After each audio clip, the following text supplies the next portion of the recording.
में लोकतंत्र का उत्सव चल रहा है। बीजेपी ने तो हमेशा चुनावों को लोकतंत्र के महोत्सव के रूप में सेलिब्रेट किया है। आप तो दुनिया को डेमोक्रेसी के सूत्र समझाने वाले भगवान बसवेश्वर जी की धरती से हैं।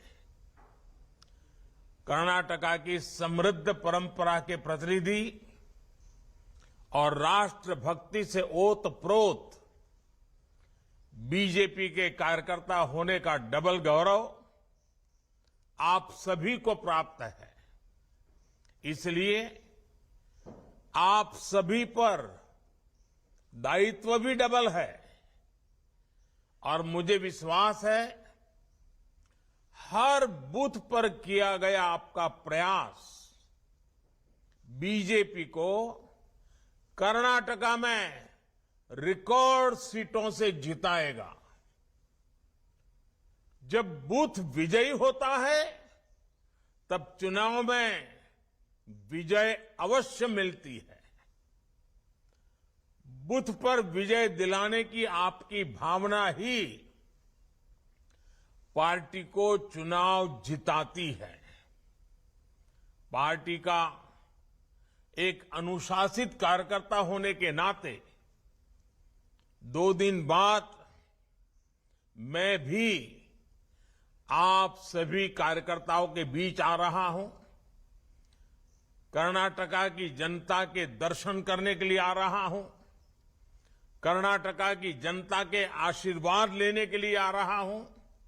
साथियों, बीते दिनों मैं सरकारी कार्यक्रमों के दौरान कर्नाटका में जहां भी गया वहां की जनता ने हम सभी पर खूब आशीर्वाद बरसाया। आजकल चुनाव प्रचार के दौरान भी बीजेपी नेताओं पर जो भी नेता वहां जाकर के आते हैं जो बताते हैं, कर्नाटका के लोग अपना अपार स्नेह बरसा रहे हैं। हर छोटे मोटे कार्यकर्ता पर स्नेह बरसा रहे हैं। ये दिखाता है कि कर्नाटक की जनता का कितना विश्वास बीजेपी पर है। मैं आज कर्नाटका बीजेपी का भी अभिनंदन करूंगा कि उन्होंने इस बहुत बड़े कार्यक्रम का आयोजन किया और पूरी तरह संगठन की शक्ति का जोर लगाया। चुनाव की इस हलचल के बीच कार्यकर्ताओं से बात करके मुझे भी काफी कुछ सीखने को मिलेगा। आइए, मैं लंबा भाषण न करते हुए आप ही से संवाद करना चाहता हूं। मुझे पहला सवाल भेजा है विरूपाक्षप्पा जी का है, वो शिवमोगा से हैं। उनका सवाल है, मैं अपना बूथ जीतकर अपनी पार्टी की जीत को और मजबूत करना चाहता हूं। कुछ बूथ हमेशा से दूसरी पार्टियों के किले गढ़ रहे हैं। ऐसे में अगले 10 दिन में क्या करें कि इस बार हमारी पार्टी ये बूथ जीत सके। विरूपाक्षप्पा जी, सबसे पहले तो मैं आपको बधाई देना चाहता हूं कि आप विजय के विश्वास से भरे हुए हैं। आप अपना बूथ जिताने के लिए इतने उत्सुक हैं और भी वहां जो आप कहते हैं कि औरों का गढ़ है। कार्यकर्ता का ये जज्बा, सभी का यही जज्बा बीजेपी को दूसरी पार्टियों से अलग बनाता है। आपको बूथ जीतना है तो सबसे पहले काम करिए। आपके जैसे ही कर्मठ और विजय का विश्वास रखने वाले 10 पुरुष कार्यकर्ता और 10 महिला कार्यकर्ता 20 लोगों की जोड़ी बनाइए और मजबूत जोड़ी बनाइए, टीम बनाइए। कर्नाटका के उज्जवल भविष्य के लिए, कर्नाटका के नौजवानों के उज्जवल भविष्य के लिए भाजपा की केंद्र सरकार हो या भाजपा की राज्य सरकार हो, ये मिलकर के कैसे काम कर रही है, इसकी सारी जानकारी आपके मोबाइल में होनी चाहिए, आपकी डायरी में होनी चाहिए और डायरी हमेशा साथ होनी चाहिए। और ये सारी बातें आपके दिलो दिमाग में भी होनी चाहिए। गरीब हो, दलित हो, पिछड़े हो, महिला हो, किसान हो, नौजवान हो, इन सभी के लिए जो काम हमारी सरकार ने किए हैं, ये सारी जानकारी आपके पास उपलब्ध होनी चाहिए। करोगे ना? इन जानकारियों के साथ साथ आप और आपका बनाया 10-10 लोगों का ग्रुप, यानी 2-2 लोगों की जोड़ी, एक पुरुष कार्यकर्ता, एक महिला करता, जब आपके बूथ के लोगों के पास जाएगा, परिवार के अंदर जाना चाहिए। वो बाहरी पैम्फलेट देकर के निकल जाते, ऐसा नहीं। घर में जाकर के एक पुरुष कार्यकर्ता, एक महिला करता, दोनों साथ जाए, एक घर में जाकर के बैठे। बुजुर्ग लोग हैं तो उनको जरा प्रणाम कीजिए, बच्चों को प्यार कीजिए, परिचय पूछिए, घर में क्या करते हैं, कहाँ के हैं, कैसे करते हैं, क्या व्यवस्था, सारी बातें उनसे सुनिए। फिर कहिए कि देखिए हम तो भाजपा के कार्यकर्ता हैं, आप कुछ पूछना चाहते हैं क्या, आप कुछ कहना चाहते हैं क्या। फिर हम लारे जो काम है, सकारात्मक काम है, उनके साथ 1 to 1 बातें कीजिए। एक परिवार में आधा पौना घंटा, 1 घंटा बिताइए, बहुत फायदा होगा। बूथ जीतने की शुरुआत तब होती है जब कार्यकर्ता बूथ से जुड़े परिवारों को जीत लेता है, उनके दिल को जीत लेता है।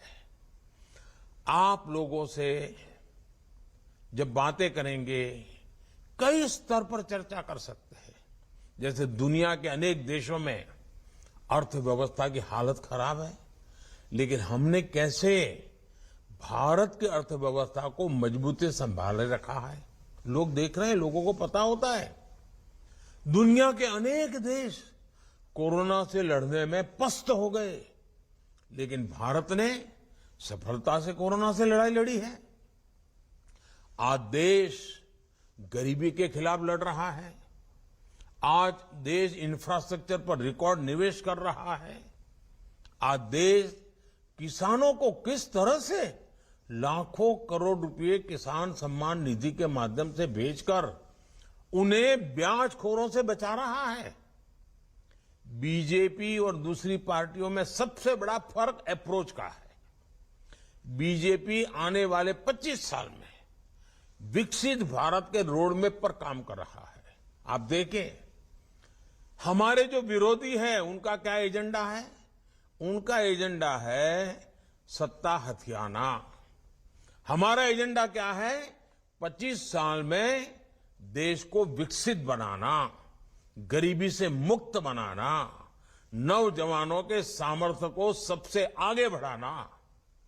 आने वाले 25 साल में कर्नाटका की विकास यात्रा को नेतृत्व देने के लिए बीजेपी एक युवा टीम का निर्माण कर रही है। हमारी कोशिश है कर्नाटका में बेंगलुरु जैसे अनेक ग्लोबल हब बन सके। भारत की स्टार्टअप क्रांति को कर्नाटका लीड करता रहे। आप अपने बूथ के फर्स्ट टाइम वोटर से भी जरूर मिलिए, उनका एक सम्मेलन भी कर सकते हैं, उनकी कोई स्पर्धा, साइकिल स्पर्धा जैसा कार्यक्रम भी बना सकते हैं।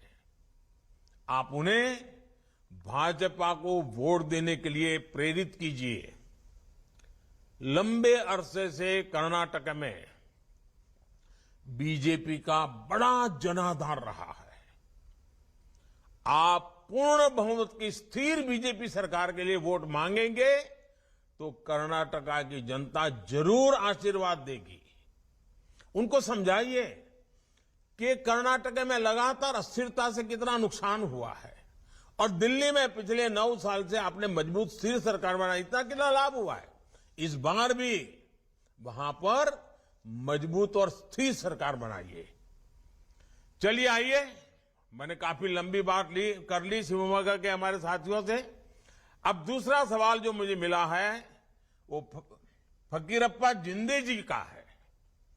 वो चित्रदुर्गा जिले से हैं और वो पूछते हैं, सर हम लोग हमेशा डबल इंजन सरकार की बात करते हैं, डबल इंजन सरकार की परिभाषा आपके लिए क्या है? डबल इंजन सरकार से कर्नाटका के विकास को क्या लाभ होगा? चलिए, फकीरप्पा जी ने बहुत ही अच्छा सवाल पूछा है, डबल इंजन सरकार के संबंध में पूछा है और उसका सीधा और साधारण मतलब है विकास की डबल रफ्तार।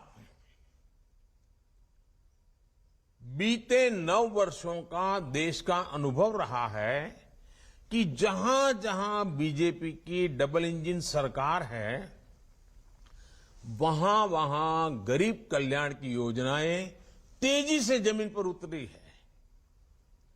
हर घर जल योजना में कर्नाटका देश के अग्रणी राज्यों में है, क्योंकि यहां भी भाजपा सरकार है, वहां भी भाजपा सरकार है। इसलिए संभव हो पा रहा है क्योंकि यहां डबल इंजन सरकार है। आपको मैं बताऊं, जो राज्यों में भाजपा सरकार नहीं है, लोकतंत्र में स्वाभाविक है, लेकिन करते क्या है, केंद्र सरकार की कोई भी योजना उनके यहां सफल ना हो, उनको डर लगता है कि अगर सफल हो गई तो मोदी का जय जयकार हो जाएगा। कुछ लोग तो योजना से जुड़ते ही नहीं है। कुछ राज्य ऐसे हैं वो योजना का नाम बदल देते हैं, स्टिकर नया लगा देते हैं।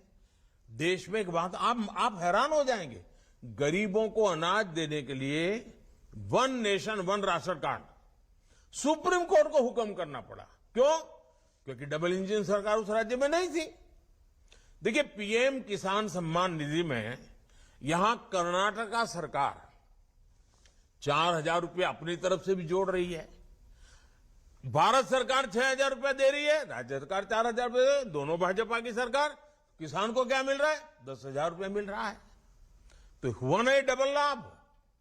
आप देख रहे हैं कि बीते 9 वर्षों में भारत दुनिया भर के निवेशकों के लिए महत्वपूर्ण केंद्र बना है।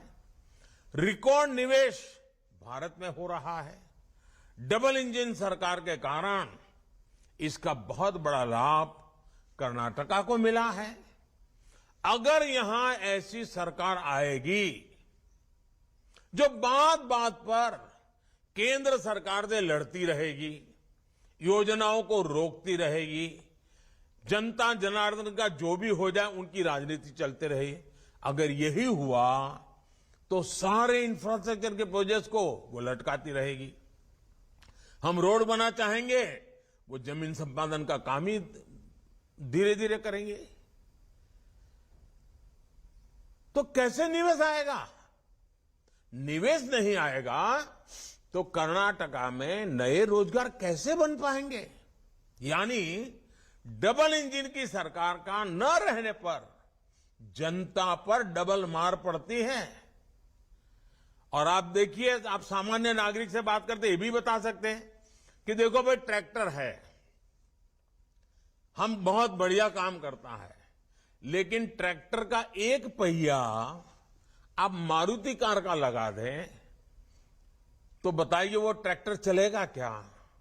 किसी के काम आएगा क्या? वो खुद ही अपनी उसमें बर्बादी करेगा कि नहीं करेगा? जैसे एक ही प्रकार की व्यवस्था गति तेज देती है, वैसे ही डबल इंजन की सरकार गति तेज देती है।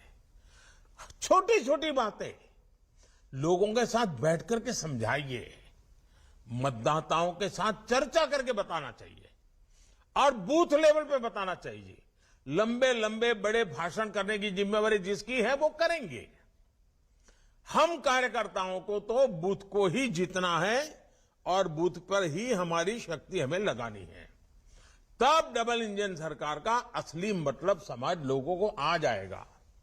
साथियों, जब भी भाजपा को सेवा करने का मौका मिलता है तो विकास की स्पीड और स्किल दोनों बढ़ जाती है। अब जैसे कुछ पार्टियां कह सकती हैं कि वो जब सत्ता में थी तो वो भी आवास से जुड़ी योजनाएं चलाती थी, तो ऐसे में भाजपा अगर आवास से जुड़ी योजना चला रही है तो उसमें नया क्या है, ऐसा बोलते हैं। इसका ही उत्तर है स्पीड और स्केल, सोच और अप्रोच। अब मैं आपको बताता हूं कि आवास योजनाओं में हमने क्या बदलाव किए। मैं ये छोटी छोटी बातें इसलिए बताता हूं कि आप कार्यकर्ताओं को मतदाताओं के बीच जाकर के बताने में सुविधा हो जाएगी। 2014 से पहले की योजनाओं में एक घर बनने में 300 दिन लगते थे। अब हमारी योजना में 100 दिन से भी कम समय में घर बन जाते हैं।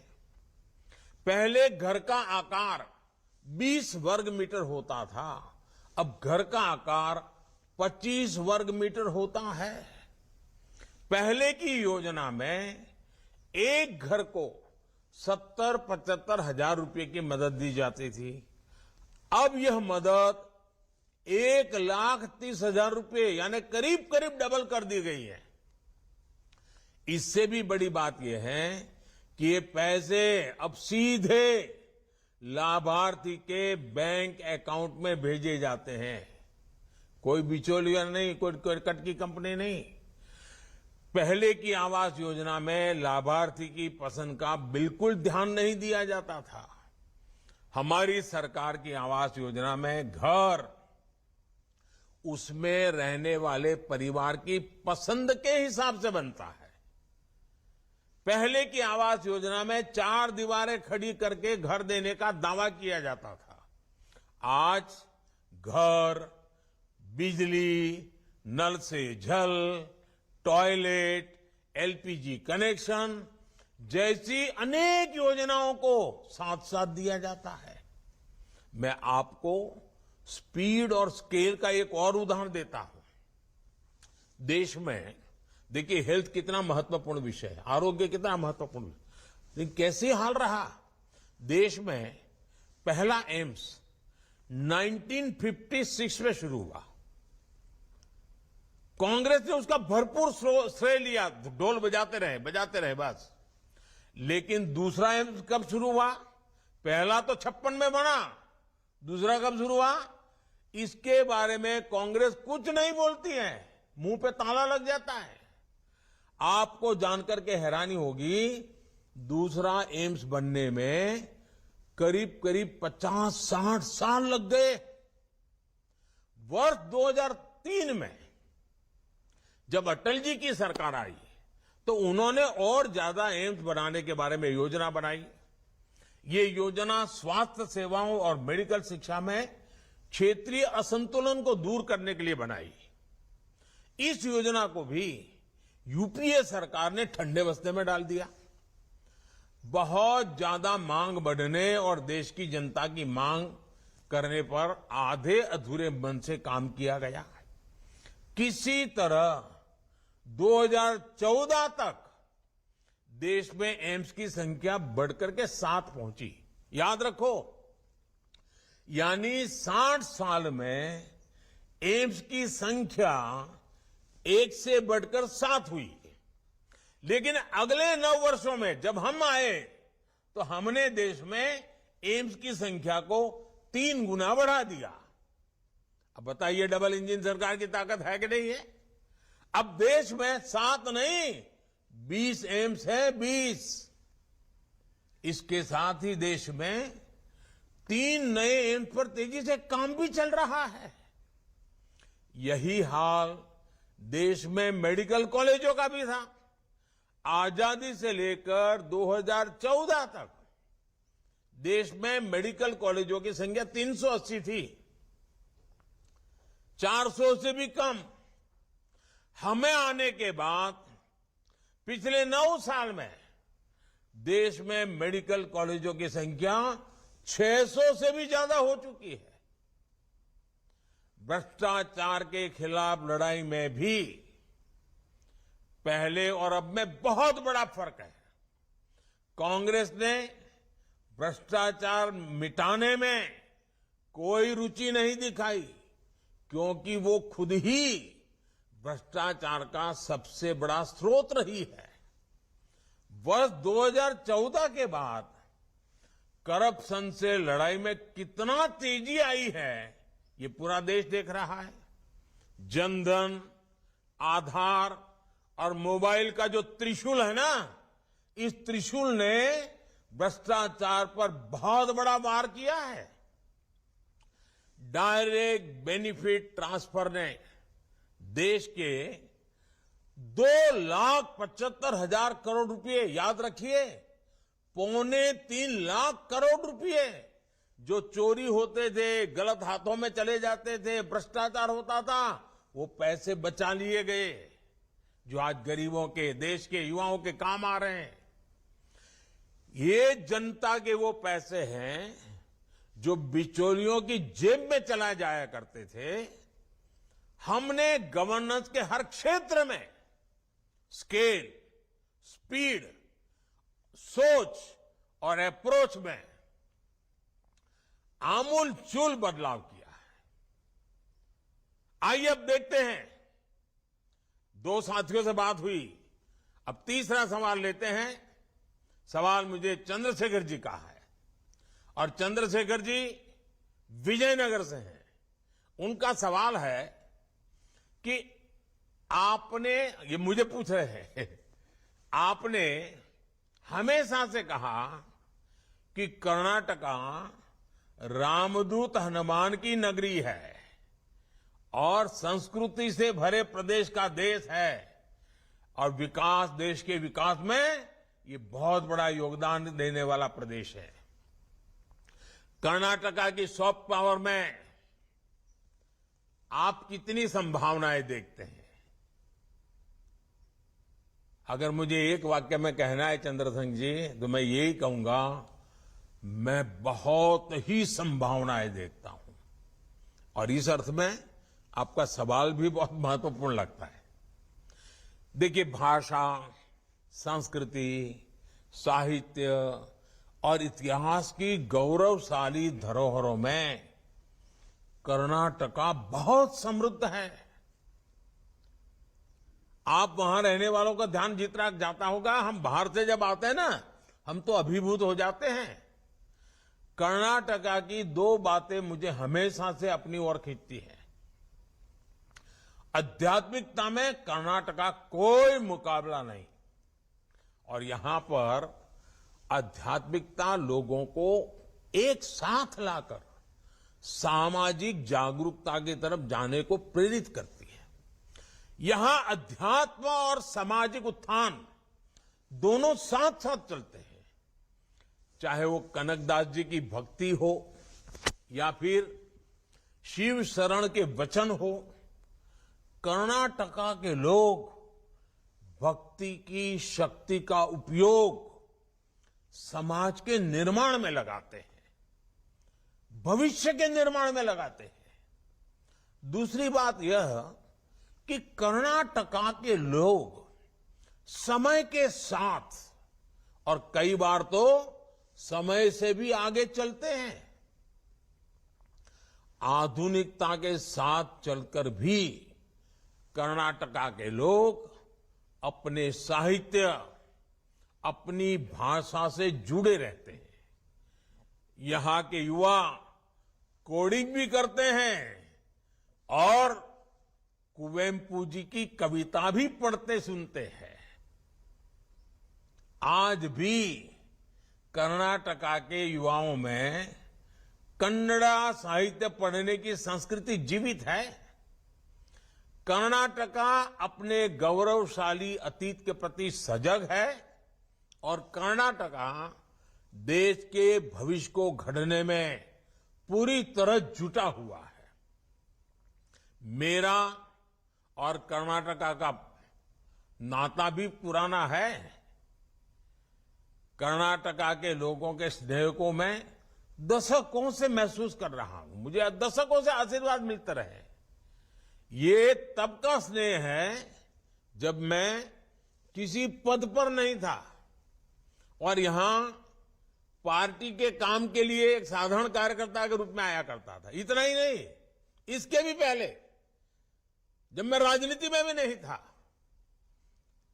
श्रद्धेय यादवराव जी जोशी के चरणों में आकर के बैठने का मुझे सौभाग्य मिलता था। उस दिन से मेरा जो कर्नाटका और कर्नाटका के लोगों के साथ जो मेरा नाता जुड़ा, वो लगातार वो और मजबूत होता जा रहा है।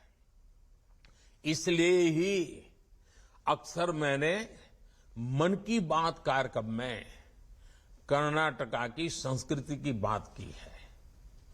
कर्नाटका के कितने ही लोग हैं जो कर्नाटका के विकास के पुण्य कार्य में अपना जीवन लगा रहे हैं।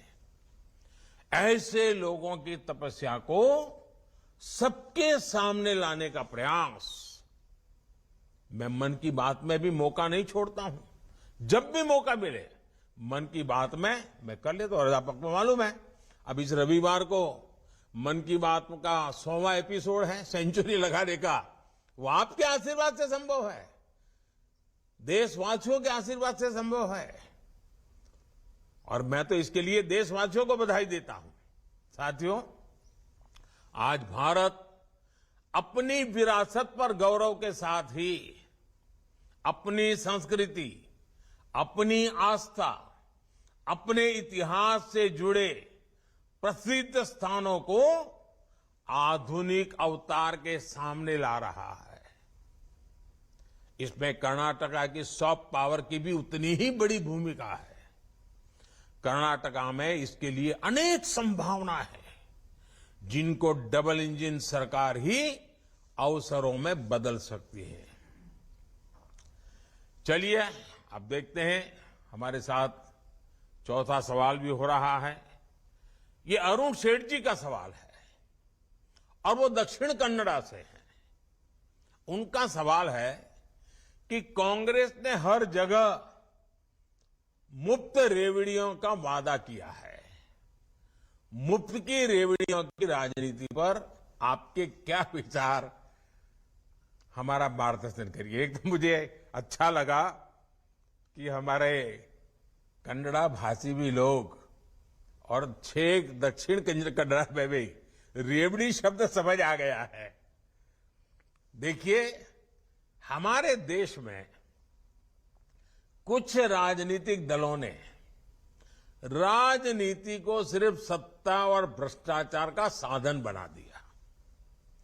इसको हासिल करने के लिए वो साम दाम दंड भेद हर तरह का तरीका अपना रहे हैं। इन राजनीतिक दलों को देश के भविष्य की, आने वाली पीढ़ियों की, मेरे कर्नाटका के बच्चों की, मेरे कर्नाटका के नौजवानों की, मेरे कर्नाटका की नौजवान बेटियों की, उनको कोई चिंता नहीं है। मुफ्त की रेवड़ी की राजनीति की वजह से कई राज्य इतना बेतहाशा खर्च अपनी दलगत राजनीति की भलाई के लिए कर रहे हैं, राज्य कर्ज में डूबते चले जा रहे हैं और आने वाली पीढ़ियों का भी वो खा जा रहे हैं। देश ऐसे नहीं चलता, सरकार ऐसे नहीं चलती। सरकार को पीढ़ियों बनाने का लिए भी काम करना होता है। सरकार को वर्तमान के साथ साथ भविष्य का भी सोचना पड़ता है। सरकार सिर्फ सुबह शाम रोजमर्रा की रोजी रोटी कमाने वाली जिंदगी पर नहीं चल सकती, बल्कि उसको एसेट क्रिएशन पर काम करना पड़ता है, संपदा बनानी पड़ती है, ताकि दशकों दशक तक देश के हर परिवार का जीवन ठीक से चलता रहे। इसलिए बीजेपी शॉर्टकट नहीं बल्कि विकसित भारत के निर्माण के लिए काम कर रही है। और आप कभी रेलवे स्टेशन पर गए होंगे तो देखते होंगे कुछ लोग एक प्लेटफॉर्म से दूसरे प्लेटफॉर्म पर जाना है तो ऊपर का वो ब्रिज छोटा सा चढ़ करके जाते हैं, और कुछ लोग जल्दी में नीचे ही कूद करके पटरी क्रॉस करके भागने की कोशिश करते हैं। वहां लिखा होता है shortcut will cut you short. ये सब जगह पे लागू होता है। साथियों, बीजेपी सिर्फ 5 साल के नहीं, सिर्फ हमारी सत्ता के लिए नहीं, बल्कि हम देश के लिए सोचते हैं। हम दल के लिए नहीं, देश के लिए सोचते हैं। हम सिर्फ हमारी आज की चुनाव की राजनीति के लिए नहीं, हम 25 साल में भारत को कहां ले जाएंगे, इस सपनों को साकार करने के लिए काम कर रहे हैं। हां, कुछ तात्कालिक चुनौतियों से निपटने के लिए देश के गरीब परिवारों को हर संभव सहायता दी जा रही है। वो सरकार का दायित्व है। अब कोरोना वैक्सीन के समय हमें जरूरत लगी तो हमने मुफ्त वैक्सीन दिया देश को, क्योंकि जिंदगी बचानी थी। और वो आज मेरे देश को आगे बढ़ाने में काम कर रहे हैं। मुफ्त राशन देने की जरूरत पड़ी, देना था, दिया, क्योंकि देश में कोई व्यक्ति भूखा नहीं रहना चाहिए। लेकिन देश को आगे बढ़ाना है तो हमें ये रेवड़ी कल्चर से मुक्त होना ही पड़ता है। बीजेपी सरकार आज पूरे देश में आधुनिक फिजिकल, डिजिटल और सोशल इंफ्रास्ट्रक्चर पर अभूतपूर्व निवेश कर रही है। यही आज की पीढ़ी के साथ साथ भविष्य की पीढ़ियों को भी काम आने वाला है। अब देखिए, road, rail, airport, port, solar park, गरीबों के घर, पानी की लाइनें, gas pipeline, medical college, AIIMS, IIT, triple IT, IIM, ऐसी संपदा बनाने पर हमारा फोकस है। अब आज से 25 साल पहले अगर मेडिकल कॉलेज बनाई होती तो आज देश के पास लाखों डॉक्टर होते। हमें डॉक्टरों की कमी नहीं होती। नर्सिस की कितनी कमी है। अगर आज से 20, 25, 30 साल पहले आवश्यकता के अनुसार नर्सिस की कॉलेज बन गई होती तो आज देश में बच्चियों को अपना भविष्य बनाने के लिए कितना काम आता था। लेकिन उन्होंने उस समय की राजनीति की, भविष्य का सोचा नहीं। अब आज हम कितना ही दौड़ लगाएं, लेकिन जो 25 साल बर्बाद हो गए वो तो हो गए। और इसलिए मेरी नौजवानों से खास विनती है कि जो रेवड़ी बांटने वाले आपको मूर्ख बनाने की कोशिश करते हैं ना, आप अपने उज्जवल भविष्य, अपने संतानों के भविष्य के लिए सोचिए। और मैं पक्का कहता हूं, जिस दिशा में हम चल रहे हैं, जिन मजबूती पर चल रहे हैं, इसका लाभ कर्नाटक को भी मिल रहा है। अब फॉरेन डायरेक्ट इन्वेस्टमेंट की बात करें, एफडीआई की, और मेरी तो एफडीआई की दूसरी भी व्याख्या है। एफडीआई की एक पॉपुलर व्याख्या है फॉरेन डायरेक्ट इन्वेस्टमेंट, और मेरी एक और व्याख्या है first develop India, FDI, first develop India. अब देखिए, कांग्रेस के शासनकाल में एफडीआई का क्या हाल आता है। 1 लाख करोड़ रुपए का निवेश आया, जबकि बीजेपी के 4 साल में 4 लाख करोड़ रुपए से ज्यादा निवेश आया है। कांग्रेस की झूठ की रेवड़ियों का पर्दाफाश करने के लिए आपको कांग्रेस शासित दूसरे राज्यों की सच्चाई भी लोगों को बतानी होगी। और आपको ये सारा नेट पर देखोगे तो मिल जाएगा, आंकड़ों के साथ मिल जाएगा। हिमाचल के लोग, अभी अभी चुनाव हुआ है ना, 1 साल हो गया, हिमाचल के लोग आज तक कांग्रेस की गारंटी पूरी होने का इंतजार कर रहे हैं। वादे किया कुछ नहीं। राजस्थान के लोग भी कांग्रेस की गारंटी पर आज आंदोलन कर रहे। भाई क्या हुआ, सरकार का 4 साल बीत चुका, अभी तक गारंटी ही रह गई। कांग्रेस मतलब झूठ की गारंटी, कांग्रेस मतलब भ्रष्टाचार की गारंटी, कांग्रेस मतलब भाई भतीजावाद की गारंटी। कांग्रेस अब उस स्थिति में है जब वो ना कोई सच्ची गारंटी दे सकती है, और आपको तो मालूम है मेरे नौजवान दोस्तों, कांग्रेस की वारंटी तो बहुत पहले ही एक्सपायर हो चुकी है। जिसकी वारंटी एक्सपायर हो चुकी है, उसकी गारंटी का मतलब क्या है जी? आइए देखते हैं। अब हमें और भी कुछ सवाल आ रहे हैं। देखिए, 5वें हमारे कार्यकर्ता मुझे सवाल पूछ रहे हैं। श्री DR योगेश जी हैं, वो तो बेंगलुरु से है, और उनका सवाल है कि सरकार बनने के बाद हम आने वाले 5 साल में कर्नाटका को कहां देख सकते हैं? बेंगलुरु के नौजवान है तो लंबा सोचने वाले होते ही होते हैं, अच्छा सोचने वाले हैं कर्नाटका के नौजवान।